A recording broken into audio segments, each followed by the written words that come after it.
Assalamualaikum warahmatullahi wabarakatuh. Kami dari kelompok 3 akan mempresentasikan analisis FKFD.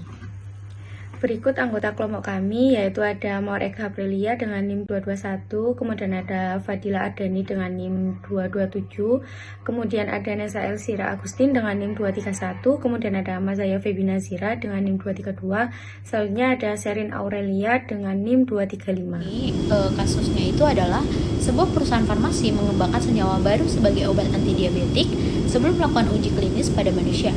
Perusahaan meminta Anda sebagai bagian dari tim uji praklinik untuk melakukan serangkaian pengujian terhadap senyawa tersebut. Anda diharuskan mengevaluasi efektivitas keamanan dan profil farmakokinetik dari senyawa tersebut. Pertanyaan yang pertama yaitu mengapa ada keterlambatan antara Cmax dan efek antiinflamasi yang muncul? Yang pertama, keterlambatan itu terjadi karena distribusi lambat ke tempat kerja.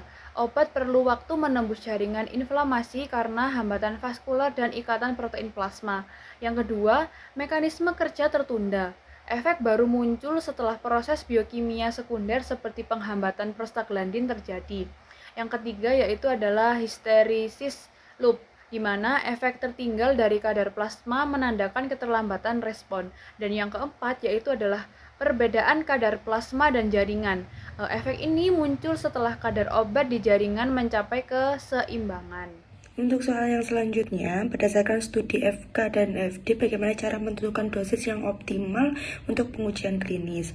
Jawabannya, penentuan dosis optimal didasarkan pada keseimbangan antara efek terapeutik dan keamanan, bukan sekedar mencapai Cmax tertinggi karena efek muncul terlambat dan Emax dicapai pada konsentrasi lebih rendah dari Cmax. Fokusnya adalah mempertahankan konsentrasi di tempat kerja atau efek site concentration dalam rentang efektif dengan memperhatikan time above EC50 atau AUC yang sesuai.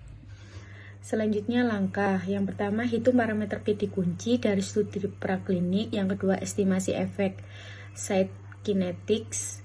Yang ketiga, tentukan target exposure klinis. Yang keempat, rancang alternatif regimen dosis dan simulasi. Yang kelima, perhatikan keselamatan. Yang keenam, rencanakan uji klinik fase 1 yang sesuai. Yang ketujuh, iterasi model berdasarkan data manusia.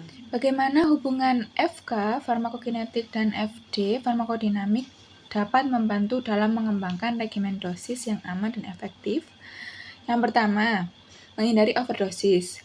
Dikarenakan eliminasi maksimal tercapai pada kadar lebih rendah dari konsentrasi maksimal, peningkatan dosis berlebih hanya menambah toksisitas tanpa meningkatkan efek. Yang kedua, menentukan interval dosis, di mana pemahaman onset dan durasi efek membantu menjaga kadar obat di atas EC50 cukup lama tanpa akumulasi berlebih. Yang ketiga, merancang formulasi optimal. Diharapkan efek yang muncul terlambat dapat diatasi dengan formulasi sustained release atau SR agar kadar obatnya stabil dan efek sampingnya juga berkurang.